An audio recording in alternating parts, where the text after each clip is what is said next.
He's like ignoring us now. Now we're going to get a chance. We're going to get a chance later to play cribbage, so the shuffling of the cards gets picked up. I know there are other clubs watching these because I got an email from Albuquerque, New Mexico, and he offered some hints about how it could improve the quality of the filming. So I didn't realize when I started this that I was going to have to watch where I stood and how I put my hands and how I prance in front of the chart and keep people from being able to see the chart. So I'm going to try to concentrate tonight on just holding a little spot here on the corner.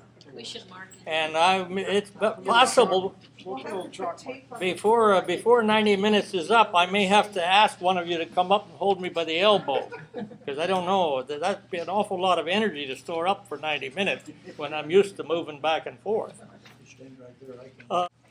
You remember I mentioned that people offer advice, and then you ask them, when's the last time you won a tournament, and they say 1993. Might give you some idea of what the advice is worth. One of the early advices I got, I was a kitchen player. I joined the ACC in 1990. And people said, well, the basic thing is just keep your points. Wow, it's that simple? I'm not encouraging you to do it. Because if you're going to go a year in the ACC or a year and a half playing 1,000 games, and then another 1,000, you might go broke on the first 1,000. It might be a $18,000 lesson. And maybe it would be a lot cheaper just to take my word for it. Okay. You've got a lesson plan 5, and it starts out with a few pages from Delynn Culver's book, Play Winning Cribbage. Oh, by the way, and I have permission to use these material, in case some of you are worried about copyright protection, or you are an attorney in that kind of business and want to bring suit against me. I don't know.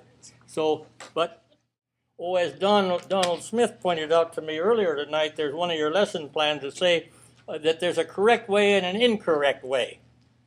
Well, the incorrect way should end with an S, because if you take 4 cards, there are several incorrect ways to discard.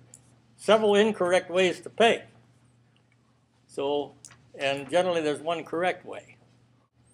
If the lead is a 10-pointer and you got a deuce and 3 threes, make the count 12. Usually they'll make it 22. If they're holding a double run of face cards, you play your 3 for 25, what do? Say go. Go.